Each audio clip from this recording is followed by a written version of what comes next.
प्रसिद्ध कथक नर्तक का पंडित बिरजू महाराज का निधन हो गया है। पद्म विभूषण से सम्मानित 83 साल के बिरजू महाराज ने देर रात अंतिम सांस ली। उनके पोते स्वरांश मिश्रा ने सोशल मीडिया पोस्ट के जरिए इस बारे में जानकारी दी है। बिरजू महाराज को 1983 में पद्म विभूषण से सम्मानित किया गया था। इसके बाद इन्हें संगीत नाटक अकादमी पुरस्कार और कालिदास सम्मान भी मिला। काशी हिंदू विश्वविद्यालय और खैरागढ़ विश्वविद्यालय ने बिरजू महाराज को डॉक्टरेट की मानद उपाधि भी दी। 2012 में विश्वरूपम फिल्म में डांस कोरियोग्राफी के लिए राष्ट्रीय फिल्म पुरस्कार से सम्मानित किया गया था। 2016 में बाजीराव मस्तानी के मोहे रंग दो लाल गाने की कोरियोग्राफी के लिए फिल्म फेयर पुरस्कार मिला था।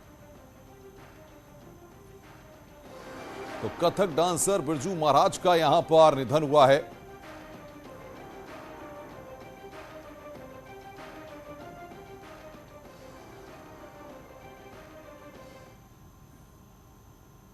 पिछले 1 महीने से उनका मैक्स साकेत से इलाज चल रहा था और क्योंकि हाई डायबिटिक थे तो किडनी की इश्यूज थे उनको, तो उनको डायलिसिस पे डाला गया और ट्रीटमेंट चल रहा था, ठीक भी थे।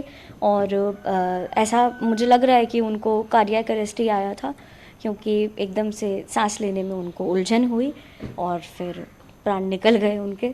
लेकिन बस यही कहना चाहूँगी कि ऐसा लग नहीं रहा, आंखों के सामने देखा कि वो गए, अभी तक भी विश्वास नहीं हो रहा है, इसलिए समझ ही नहीं आ रहा कि किस तरह से मैं रिएक्ट करूं। लेकिन जो प्रभु की इच्छा है, और वो खुद भी यही चाहते थे कि जितने भी दर्शक हैं उन सब लोगों ने महाराज जी को हमेशा रंगमंच पर नाचते ही देखा है और वही एक भूमिका उनकी बनी रहे, यही इच्छा थी उनकी आखिरी। और बातचीत करने के लिए इस वक्त फोन लाइन पर रजा मुराद साहब हमारे साथ जुड़ रहे हैं। रजा मुराद साहब, दुख की खबर है हम सबके लिए कि बिरजू महाराज का निधन हो गया है। कोई आपका एक्सपीरियंस, कुछ आपके साथ एक्सपीरियंसेस रहे हो जिनको आप इस समय शेयर करना चाहें? बहुत बड़ी क्षति है, बहुत बड़ा नुकसान है हमारे देश का। बिरजू महाराज जी ने ना सिर्फ कथक से अपने दर्शकों को, अपने प्रशंसकों को प्रभावित किया, बल्कि पूरी दुनिया में उन्होंने कथक को पहुंचाया और देशों तक कथक का परिचय कराया। और एक बहुत अच्छे कथक डांसर होने के साथ साथ बहुत ही अच्छे इंसान थे, बड़ी विनम्रता थी उनमें, बहुत ही नरमी से पेश आते थे, बहुत ही झुककर मिलते थे। यही बड़े आदमी की पहचान होती है कि उसका स्टेटस कितना ही बड़ा क्यों ना हो, वो कभी सामने वाले को ये महसूस नहीं होने देता कि तुम मुझसे या मेरे स्टेटस से छोटे हो। यही उनकी खासियत थी। जितने बड़े कलाकार थे उतने ही अच्छे इंसान थे वो, और कई सालों तक वो एक्टिव रहे। अपने नृत्य से उन्होंने लोगों का दिल बहलाया और कथक क्या है ये बताया उन्होंने दर्शकों को, इसकी क्या विशेषताएं जी होती। जी रजा मुराद जी, हमारे साथ मालिनी अवस्थी जी भी जुड़ी हुई हैं।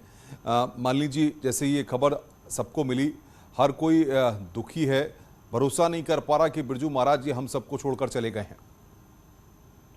जी बिल्कुल, और हमारे लिए, हम सबके लिए, बल्कि पूरी दुनिया के लिए ये इतनी गहरी क्षति है कि इसका अंदाजा नहीं लगाया जा सकता।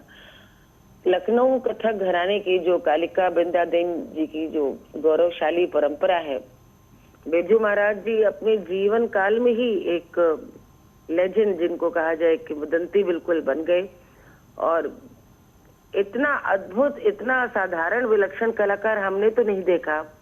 नृत्य के अलावा जिस साज पे हाथ रख दे, सारंगी, तबला, ढोलक, क्या तो गाते थे।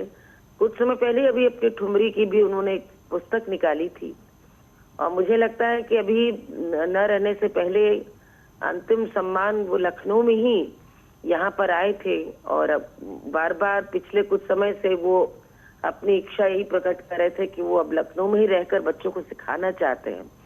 लेकिन 2 वर्ष से कोविड की वजह से ऐसी परिस्थिति नहीं हो पाई। लेकिन जब वे आए 1 महीना पहले ही, तो यहाँ पे उनका सम्मान हुआ और वो सबसे बात करके गए। उनके घर वाले भी अचरज में थे कि इधर महाराज जी कहीं नहीं जा रहे हैं, सिर्फ लखनऊ आए।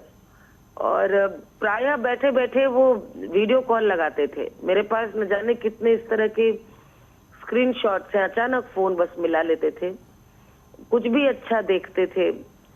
तो मतलब कोई एक ऐसा एक्सपीरियंस जो आप तमाम लोगों के साथ मान लीजिए शेयर करना चाहेंगे, क्योंकि जाहिर तौर पर ये सारी चीजें यादों में रहती हैं। आपको मैं बहुत सुंदर अनुभव अवश्य बताना चाहूंगी। करीब आज से 4-5 साल पुरानी बात है। जो ड्योढ़ी है उनकी, जहाँ से सवेरे एक से एक लच्छू महाराज जी, शंभू महाराज जी सब निकले, उनकी भी अपने पिताजी अच्छन महाराज जी की ड्योढ़ी लखनऊ में, वहीं पर उनकी ड्योढ़ी पे ही कार्यक्रम चल रहा था। तो मैं गई थी अपने, बल्कि पिताजी के साथ गई थी।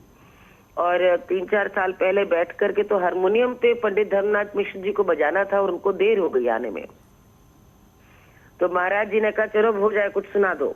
मैंने कहा बस वो आ जाए, धर्मनाथ जी तब सुनाते हैं। उन्होंने कहा इतना क्या है, तुरंत बाजा लिया और बोले गाओ, मैं बजा रहा हूँ। और वो हारमोनियम बजा रहे थे, मैं गा रही थी, और बच्चे जितने भी शिष्य थे वो सब नाचने लगे। उस समय मैंने उनका बड़प्पन और उनकी सहजता, सादगी भी देखी। हारमोनियम ही बजाने लगे कि भाई गाओ। ये वो नक्शे कलाकार जो अंतर्मन से होते हैं, वही ऐसे होते हैं। एक और अनुभव आपको बताऊंगी, वो थोड़ा रोचक है कि मैंने नवरात्र पे देवी का गीत का वीडियो रिलीज किया, उसमें मैंने नृत्य किया था जी। तो उनका फोन आया मेरे पास कि भाई तुमने सीखा है क्या, डांस कैसे नाच लेती हो, गत भाव कैसे दिखला रही थी। मैंने कहा मैंने कभी कहीं नहीं सीखा। तो वो फोन करके उन्होंने बधाई दी। तो मैंने उस दिन फेसबुक पे पोस्ट लिखी कि एक कमाल का आश्चर्य है कि पंडित बिरजू महाराज जी फोन करके मुझको कहें कि कैसे नृत्य सीखा, कहाँ से सीखा। यानी उनमें बड़प्पन इतना था, एक एक चीज ऑब्जर्व करते थे और कोई इसमें वो नहीं था, तुरंत फोन मिला करके अच्छा है तो बधाई दे देना, साथ जिंदा नहीं आए तो साथ में बैठ करके बजाने लगना। कमाल का बहुत सारे ऐसे अनुभव है महाराज जी के। वो तो एक आंखें, मान लीजिए ऐसे ही अक्सर जब हम बिरजू महाराज को पढ़ा करते हैं, क्योंकि हम लोग भी युवा हैं, तो तमाम चीज़ों को देखते हैं कि कभी बिरजू महाराज ने प्रतिस्पर्धा में अपने आप को निकलने की, आगे निकलने की, उसको पीछे करने की, ये सब नहीं छोड़ा। अपने जीवन और अपनी शैली के साथ ही वो जीते रहे।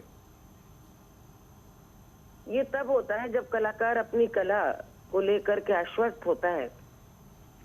ये तो मैं आपको नई बातें बता रही हूँ। आपको मैं बताऊं, जब मैं भातखंडे में पढ़ती थी जी, ये तब का किस्सा मुझे याद है। तालवाद्य कचहरी एक चीज होती है जिसमें कि मृदंग, तबला, ढोलक सब एक साथ बजा रहे थे। और भातखंडे जयंती थी, सब लोग सभागार में रविंद्रालय में बैठे हुए थे। 86-87 का किस्सा है। और बिरजू महाराज जी का भी प्रोग्राम था, तो वो बतौर दर्शक श्रोता सामने बैठ के कार्यक्रम देख रहे थे। तो वो चूंकि भाई लयकार हैं ये लोग, तो हाथ से ताली दे रहे थे, उंगलियों से वो लय को दिखला रहे थे। इतनी देर में मंच से लोगों ने कह दिया कि अरे भाई पंडित बिरजू महाराज जी कम लोग जानते हैं कि गजब की नाल बजाते हैं, तो हम बुलाएंगे कि वो भी आकर शामिल हो। बिल्कुल बिल्कुल मालिनी जी, बहुत महत्वपूर्ण बात आप जानकारियां दे रही हैं। सुशील हमारे संवाददाता भी हमारे साथ जुड़े हुए हैं। सुशील, बिरजू महाराज हमारे बीच नहीं है, जाहिर तौर पर उनका इलाज काफ़ी दिनों से चल रहा था, लेकिन ये दुखद खबर है हम सबके लिए, पूरे देश के लिए, पूरी दुनिया भर के लिए, क्योंकि उनके करोड़ों करोड़ फैंस और तमाम लोग उनके बारे में जब सुन रहे हैं तो सब दुख में हैं। जी बिल्कुल, देखिए साफ तौर से अनुपम, लखनऊ की ड्योढ़ी जो जाने ही बिरजू महाराज और तमाम लखनऊ के घराने से जो जुड़े लोग थे, आज फिलहाल कहीं ना कहीं विलीन और शांत हो गई है। कालका विंदा दीन की जो गौरवशाली परंपरा है, उसको न केवल भारत में बल्कि पूरे विश्व में कहीं ना कहीं प्रचार प्रसार करने वाले और इसकी संज्ञा, इसकी जानकारी लोगों को देने वाले बिरजू महाराज हमारे बीच में नहीं रहे। चूंकि न केवल उन्होंने लखनऊ जैसे छोटे जगह से पूरे विश्व में कथक को एक नई पहचान दी, जैसा अभी तमाम जो माननीय लोग जुड़े थे उन्होंने ये जानकारी दी कि एक लोक संगीत की अगर बात करें, कथक की एक संस्थान थे बिरजू महाराज, और जो फिलहाल रात में आज उन्होंने अंतिम सांस ली है।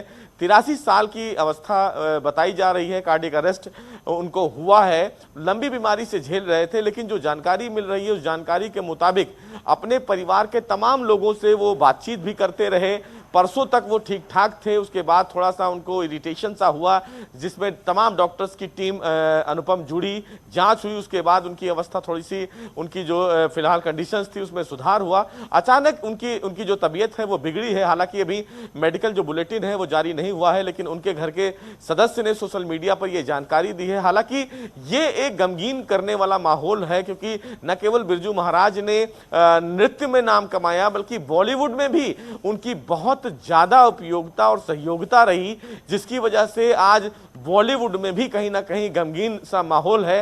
हालांकि बिरजू महाराज न केवल एक ऐसे शख्सियत थे, बल्कि एक बड़ी संस्थान थे कथक को लेकर, और उनको ऐसा कोई भी अगर बात करें ध्वनि बजाने को लेकर, चाहे वो तबला हो, सारंगी हो, तमाम चीजों में वो कहीं ना कहीं निपुण थे।